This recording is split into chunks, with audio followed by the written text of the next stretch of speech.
Welcome to the Rowley Municipal Lighting Plant Commissioners Meeting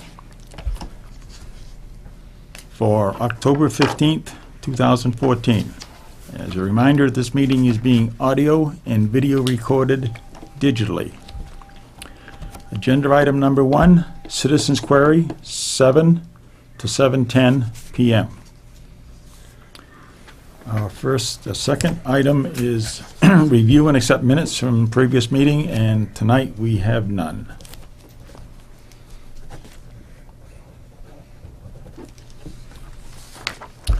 Item number 3, memo from Bruce Lemaster, questions about cost of service study from last meeting.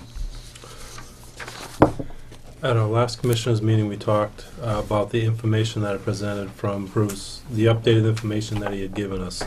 And there were some questions asked about power supply cost and kilowatt hour sales. And he had sent back a memo just because I emailed him those questions. So he sent back this memo to address the questions that were asked. Okay.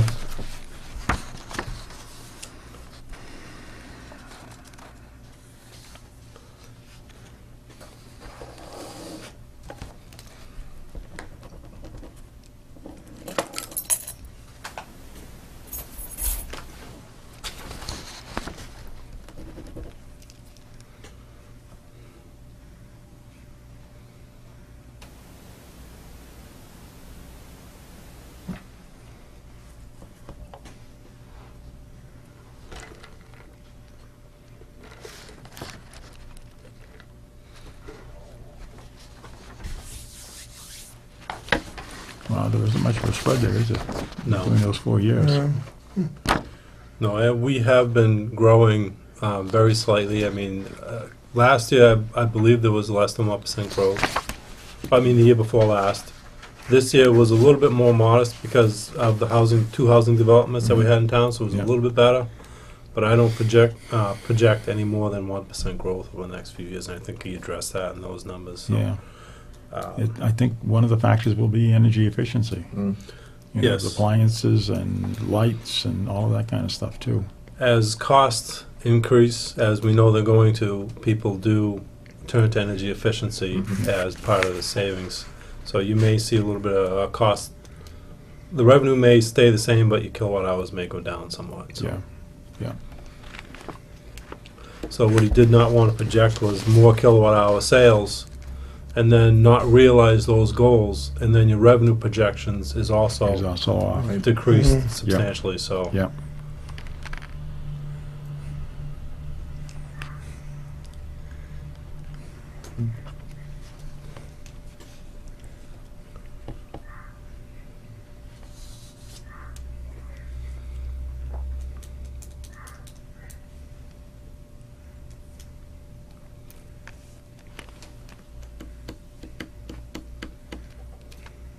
With any energy efficiency coming on board, I mean, these could plateau for quite a while. Could. It's a matter of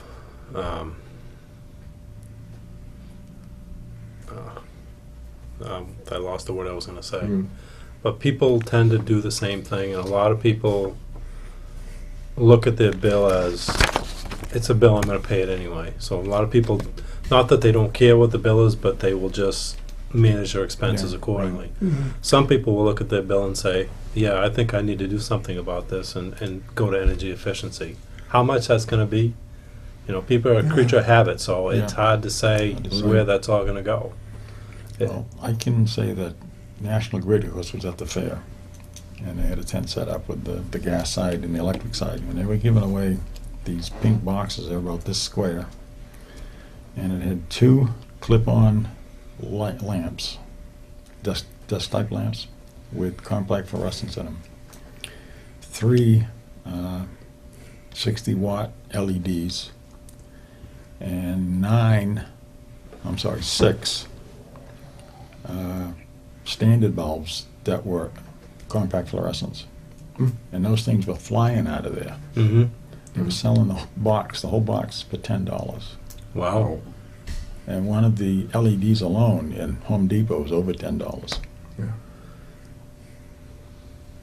So there goes some energy efficiency or somewhere. Yeah, Yeah, yeah. And every morning they had a huge box van come in and unload pallet after pallet of those things. Wow. And they were gone at the end of the day. yeah, So, No, I just think, you know, when you look at, especially with watching the market today and everything else, and they were talking about people's income haven't gone up in the last, I forget how many years, like 8 years, something like that, 10 years. So people have to save somewhere in order to get ahead.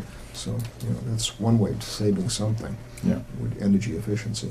I mean, obviously it is, like you said, I think your 1% is probably right on the mark. Yeah. hmm And if we watch it from year to year, there's a little bit more adjustment. We can make that even under the purchase power adjustment correct.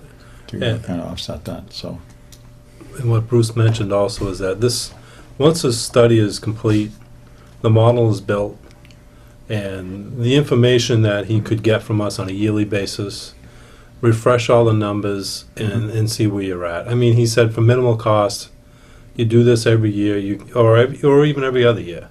You refresh the numbers, you see Mhm. where you're at. Mhm. You know, that way you can either adjust your rates if your revenue is, higher than you projected.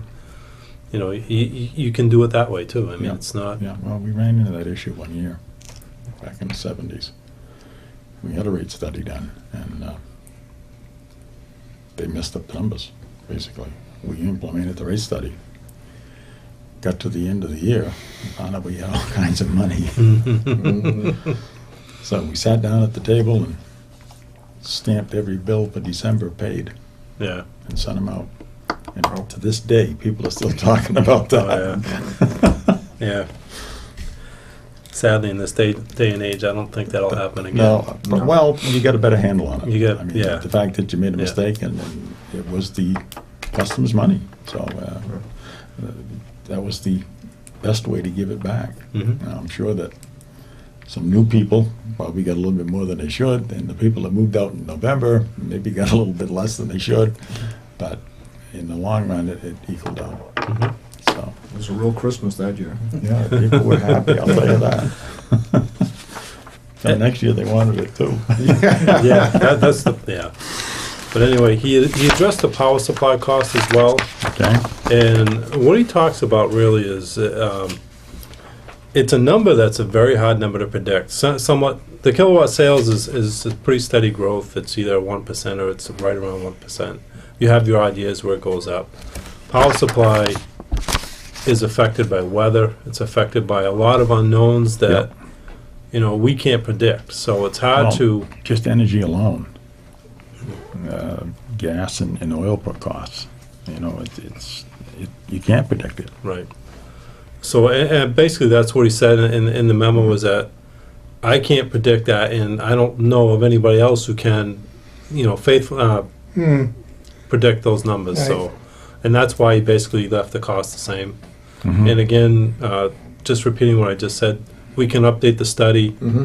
If those power supply costs get out of control, we can update the study, refresh the numbers, and make adjustments to the rates at that point. Very good. So does that answer everybody's questions, you think? Yep. Ken, you're all set with that? Yep, yep, Okay. yep, you're doing a good job for us. Okay, nothing further on that. Item number 4 is increase to prepayment managed account at Energy New England, Flynn Financial. Power supply costs are going up. We all know that. Currently, we have a prepayment account that takes care of our power supply cost at E&E, roughly $400,000 in the account. What I'd like to do is put more money in a prepayment account that's managed by a financial firm in conjunction with E&E to build that prepayment account up over the next 5 or so years, in order for us to be ready when those costs hit in that 5-year period. Mm-hmm. And in order to do that, I'd like to transfer some money out of rate stabilization into this account. That way, bring that account up, it will be invested, short-term investments. That way, we can make some money on the money, and then we'll be prepared when the time comes for us to use that money in our prepayment account. And it can just be transferred seamlessly from that account to the prepayment account. How much we have in rate stabilization right now? 1.9 million in rate stabilization. Okay. So $100,000 really isn't. No. No large. No, and I believe we can start out with that number and see how it goes, and then, I can come back to the board, if we want to transfer more in the next few months. But what I did plan on doing is taking a monthly amount, let's say $10,000 a month, and transferring it into that fund to build that fund up. Because the power supply costs are really gonna, in 2017, are really gonna hurt. But if we're ready for it, Yeah. we don't have to, like, I hate to use National Grid as an example, but a 33% rate increase is because they have to recover the cost of the power supply cost. If you have the money up already in the bank to cover those increased costs, you can gradually increase your rate, even if you have to your customers. Yeah. So, for us to start putting that money away now, I think is a good idea, and that's what I want to bring to the board, just to see Yeah, how as they long feel. as we have it, I think it would work. Plus Now, we're- Flynn Financial, is that a separate? It's a separate firm from E&E. Okay. It's I can give you all the paperwork. It's the way they did it. It's a financial firm in conjunction with E&E, with in care and custody of the light department. So the fund is actually invested by Flynn Financial, but all the not profits. All the interest from the account stays with the Stays in account, and then we can transfer the money from, since it's in conjunction with E&E. Yeah. We can transfer the money that's in that account into our prepayment account seamlessly without any worries about. Okay. And other systems are using that, other municipals? It's a brand new program, Okay. so it's just getting started. So I believe a few other municipals are doing it as well. Okay. So this is one way to offset the 2017 when the rates increase, but also we're trying to be proactive, looking at generation too. So, I mean, together with those two. Yeah, and what happens, Bob, if the power supply costs go up significantly, we don't have the money in the account, that's gotta come out of the operating. Right. To cover it, and they want their money pretty much up front, not up front, but almost instantly. Yeah.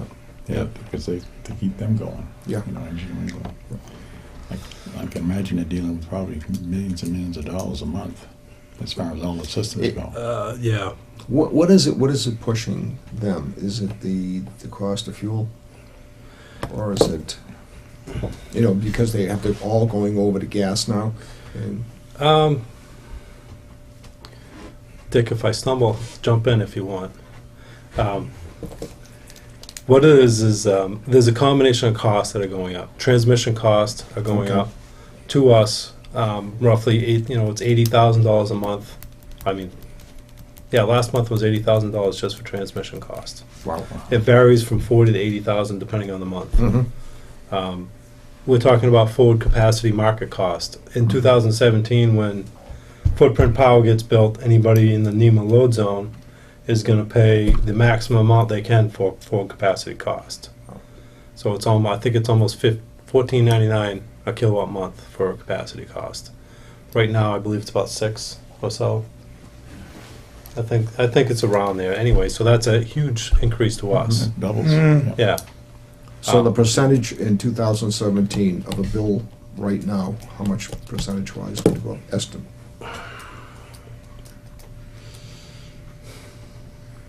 That's a really good question. I don't want to spit out a number. Yeah, I'd right, rather look into it exactly. and just, Yeah. I can give you that answer. I can actually run some numbers and come up with some estimates. If you I mean, I think we should get the customers ready for, to understand that there's gonna be an increase. Then all of a sudden, we don't want them in 2017, January, open up the bill, and all of a sudden, and that's, have to take deep breaths. yeah, what we're trying to do is trying to avoid that rate shock by, Right. trying to work with what we have right now, with the money that we have right now, and build that account up so that there won't be a rate shock come that, in January It'll be a gradual 2017. increase, but still, we should get people on board to understand that Correct. it's coming. Yes. I mean, this winter, our rate won't change from about 16 cents compared to National Grid's 24 cents.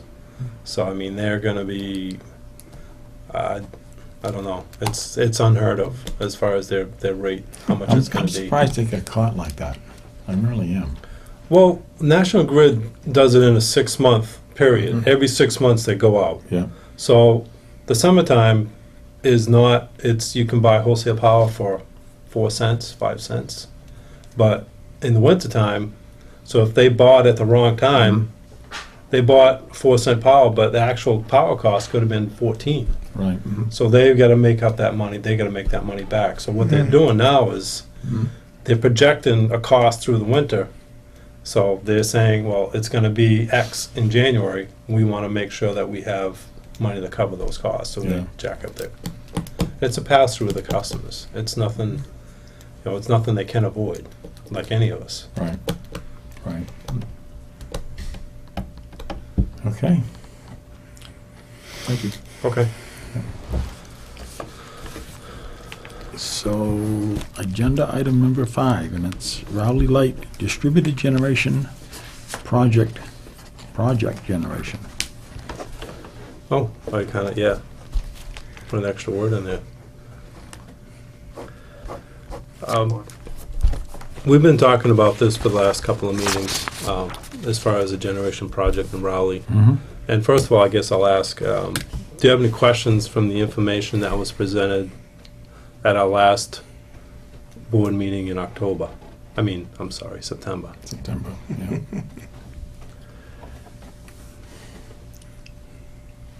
I mean, I looked it over, and I think the concept is good. Okay. I'm going to throw a little wrinkle at you. Okay. And I apologize if I hit you with this right now, but there's been some talk of a system close by that may do a large generation project.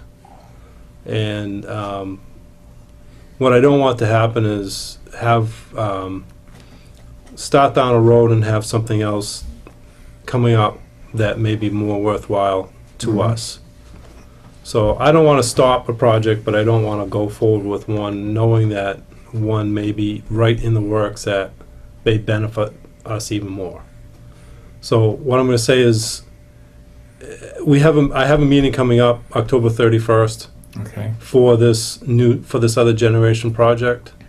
So what I'd like to do is go to that meeting, see how that's going to maybe benefit us, because I don't want to do both projects. I don't think we can do both projects. I don't think we can either, Dan.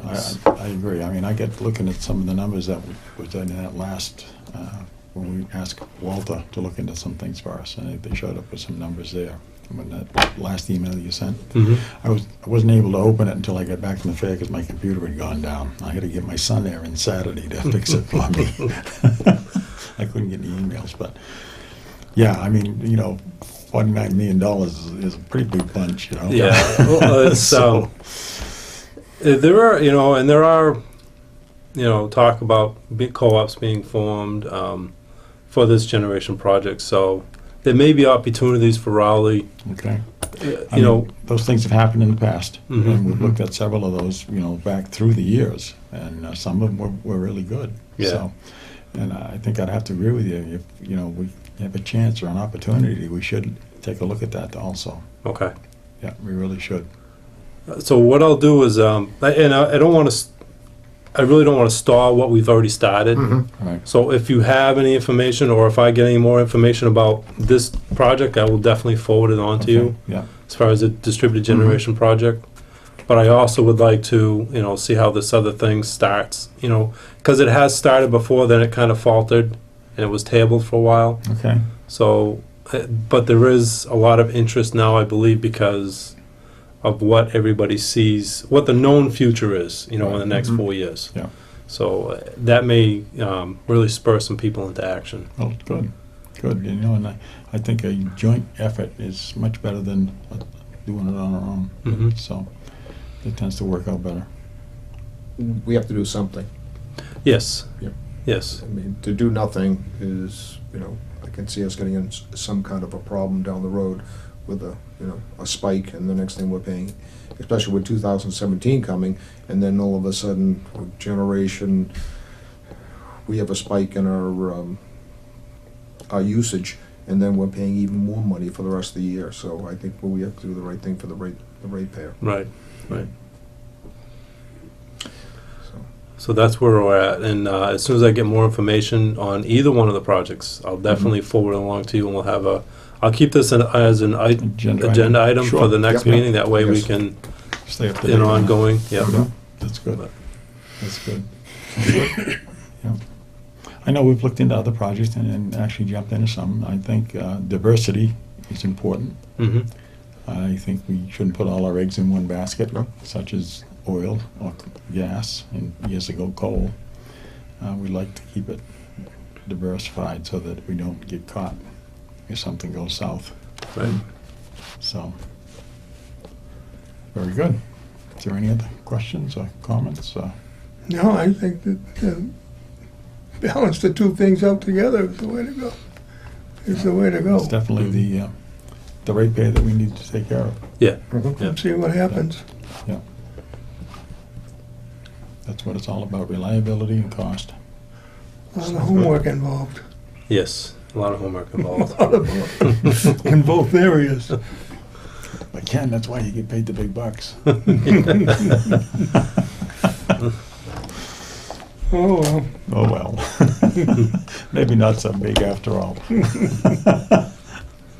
But that's good. It's always interesting. It's getting more interesting. I can imagine. It's, I can it's, imagine.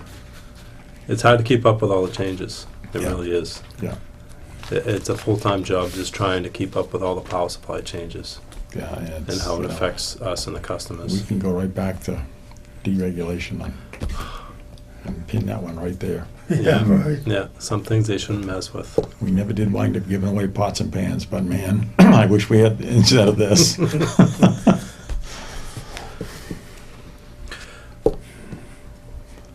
That's it? That's all I have. Okay. Mr. Chairman, would you like a motion to adjourn? Yeah. I'll give you that motion. Motion made. Seconded? Motion made and seconded to adjourn. All those in favor signify by saying aye. Aye. Opposed? Motion carried. We are adjourned.